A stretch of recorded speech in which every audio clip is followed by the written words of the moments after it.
అందరికీ నమస్కారం. నేను జీవితంలో నేర్చుకున్న గుణపాఠాలు భావి తరాలకు ఒక హెచ్చరికనివ్వాలి. అందుకే నేనేవి దాచుకోకుండా, ఈ వయసులో నాకు దాచుకునే పనేమి చెప్పండి? అబద్ధాలు చెప్పే పని లేదు నాకు, నిజాలే చెప్తా. ప్రస్తుత విషయం చాలా నేటి సమాజానికి, యువతకే కాదండి, అన్ని కుటుంబాల వారికి, అన్ని వర్గాల వారికి ఇది ఒక హెచ్చరికలా పనిచేస్తుంది. జీవితంలో మళ్ళా పొరపాటు చెయ్యకూడదు. సార్ చెప్పినటువంటి పొరపాటు మేము చెయ్యకూడదు అని హుషారుగా జాగ్రత్తగా ముందడుగు వేస్తారు మీ జీవితంలో. అదే అప్పు చేయడం. వ్యసనాలు తెలుసు కదా. 7 వ్యసనాలు మనిషికి ఒక్కసారి చుట్టుకున్నాయంటే అవి చచ్చే వరకు వదలవు. అది తాగుడు కానీ, వ్యభిచారం కానీ, జూదం కానీ. ఈ దురలవాట్లు ఒక్కదానికొకటి ఫ్రెండ్స్, క్లోజ్ ఫ్రెండ్స్. ఒక్క వ్యసనం ఉంది అంటే 7 వ్యసనాలు ఉన్నట్లే. అయితే నేను చెప్పబోయే అప్పు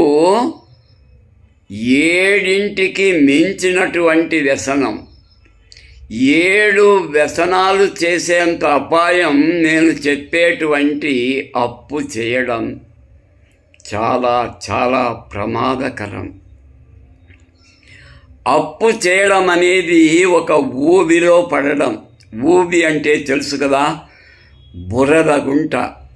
లోపల అంతం లేదు దానికి. ఏదైనా జీవి అందులో పడ్డా, ఏదైనా రాయి కానీ వస్తువు కానీ పడ్డా పాతాళంలోకి వెళ్ళిపోతుంది. మనిషి కూడా పడితే దొరకనటువంటి లోతుకి వెళ్ళిపోతాడు. ఊబిలో పడ్డవాడు బతికి బయట కట్టింది లేదు. అప్పుల ఊబి కూడా అంతే సుమా. జాగ్రత్త. అప్పు చేయనంత వరకు పర్వాలేదు. ఒక్కసారి అప్పు చేసావా, ఇంకా జీవితంలో చేస్తూనే ఉంటావు. అప్పిచ్చేవాడు ఊరికే ఇస్తాడా? ఒక 1000 రూపాయలు అడిగితే 2 రూపాయలు వడ్డీ అంటాడు. మొదట 2 రూపాయలు వడ్డీ తీసుకున్నా, ఒక నెలలో కట్టా, మళ్ళా ఒక నెల రోజులకు అవసరం, ఒక 2000 అప్పడిగా వడ్డీ వాని దగ్గరికి వెళ్ళి వాడి మారు 3 రూపాయలు అంటాడు. 2000కు నెల 60 రూపాయలు అంటాడు. అవసరం, సరేనండి, ఇక్కడ సంతకం చేయమంటాడు, చేస్తా. కట్టలేదనుకో, వాడు ఇచ్చిన సమయంలో కట్టకపోతే మనిషిని పంపిస్తాడు. ఆ మనిషి ఇంటికొచ్చి కూర్చుంటాడు. రావయ్యా, సేట్ పిలుస్తున్నాడు, వస్తాను నువ్వు పా. లేదు, నా వెంట రావాలి, పద నడు. అయ్యా నువ్వు అలా ముందుకు వెళ్ళు. లేదు, నా పక్కనే రా అని పట్టుకొని వెళ్తాడు. అక్కడికి వెళ్ళాక వాడు, ఏంటయ్యా చాలా చెప్పావు, ఖచ్చితంగా కడతా, మీరు చెప్పిన తేదీ కన్నావు, ఏది ఎక్కడ? సర్దుబాటు కాలేదండి, ఇంకో 2 రోజుల్లో ఇస్తా. సరే, వాడు నీ ఇంటికి వచ్చాడు కదా, వాడికి 100 రూపాయలు ఇవ్వు. 100 రూపాయల? అవును, వాడికి కూలి, వాడు బాకీ వసూలు చేసేవాడు. నేను ఇవ్వను జీతం వాడికి, నీవే ఇవ్వాలి ఈ 100 రూపాయలు అని ఇప్పిస్తాడు. ఇంటికి వస్తాడు. 10 మంది చూశారు. అవమానం.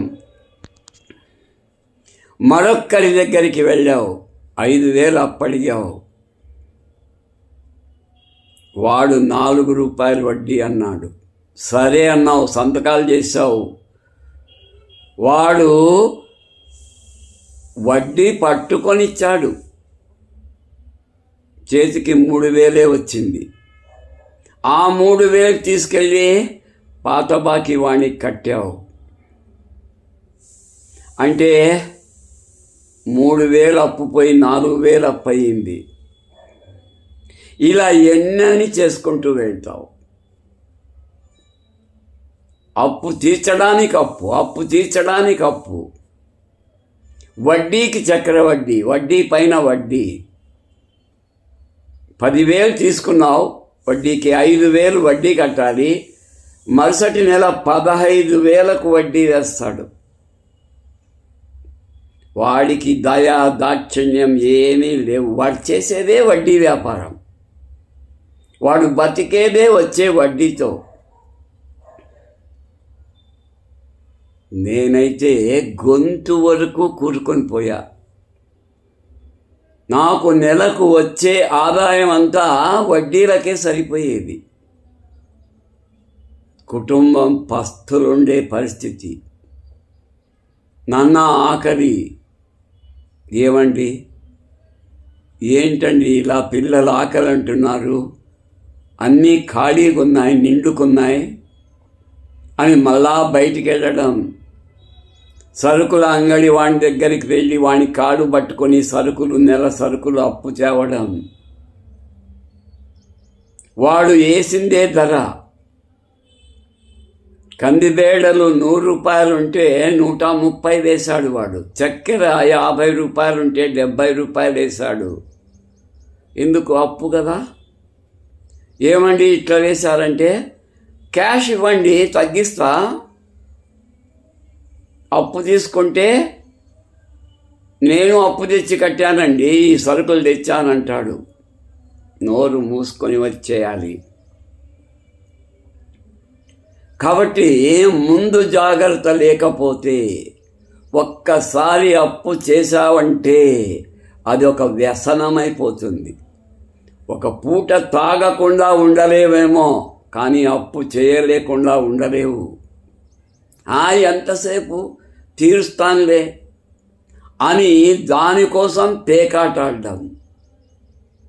ఉన్నది పేకాటలు పోయింది. వడ్డీ అన్నా కట్టింటే వాడు వినేవాడు. ఆ వడ్డీ డబ్బులు పేకాటలు పోయి అసలు వడ్డీ 2 కడదామని పేకాట ఆడితే ఉన్నది ఊడ్చుకొని పోయింది. పేకాటలో డబ్బు పోయాయని మందు, 1 క్వార్టర్ మందు తెచ్చుకున్నాను. ఆ మందుకి నిష ఎక్కలేదు, ఇంకొక క్వార్టర్. ఇలా కుటుంబం సర్వనాశనమైపోతుంది. భార్య మెడలో ఉన్న బంగారు ఆభరణాలు ఒక్కటొక్కటే మాయమవుతాయి. ఎక్కడికి పోతాయి?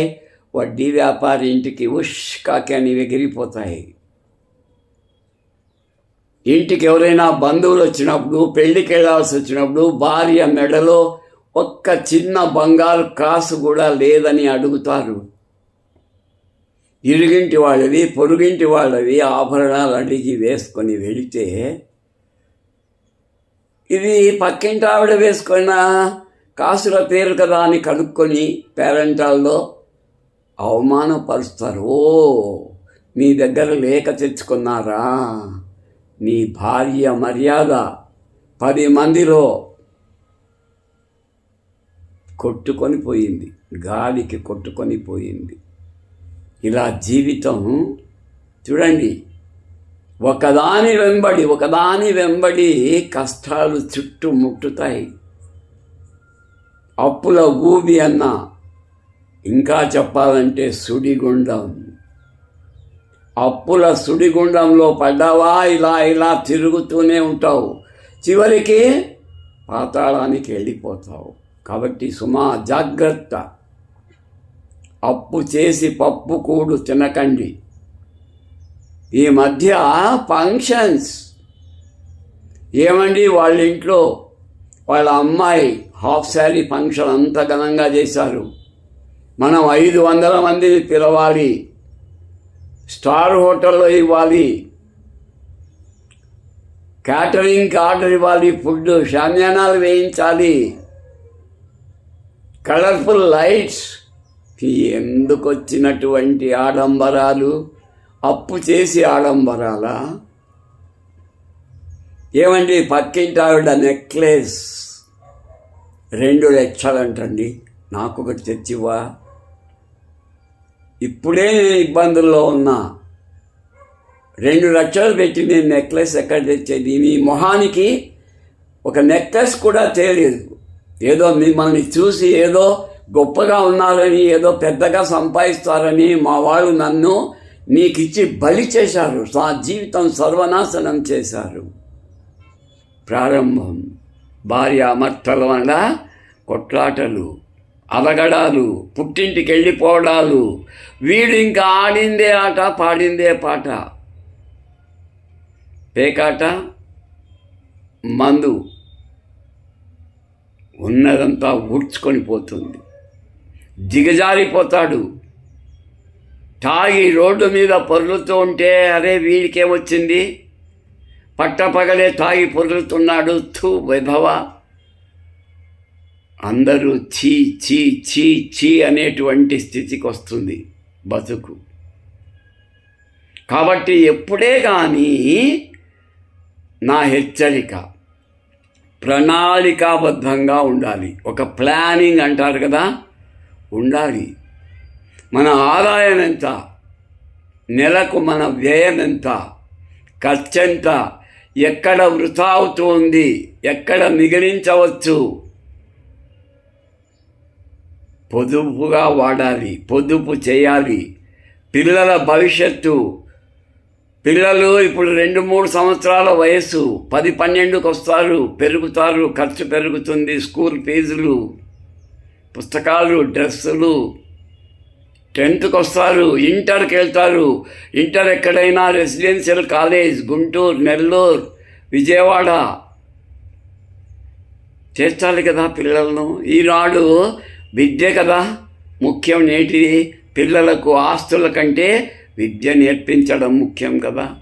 అప్పులు చేసి నా కొడుకులను గుంటూరులో చదివించా, చిత్తూరులో చదివించా, అప్పుల మీద అప్పులు. రోజువారీ వడ్డీ 1000కి రోజుకు 4 రూపాయలు రోజువారీ వడ్డీ. 4 రూపాయలంటే 4 3 12, 1000 రూపాయలకు నెలకు 120 వడ్డీ. సంవత్సరానికి చూడండి, అసలు కంటే ఎక్కువ వడ్డీనే పెరిగిపోతుంది. తస్మాత్ జాగ్రత్త. దయచేసి ఆడంబరాలకు వెళ్ళకండి, డబ్బు వృథాగా చేయకండి. చిన్న కార్యాన్ని పెద్దగా గొప్పగా చేయాలని, వాళ్ళెవరో చేశారని మనము పులిని చూసి నక్క వాత పెట్టుకున్నట్లు అవుతుంది. ఉన్నది ఊడిపోతుంది, జారిపోతుంది. ఏదో కొండ నాలకు మందేస్తే ఉన్న నాలకు ఊడిపోయిందంట. అలా కాకండి.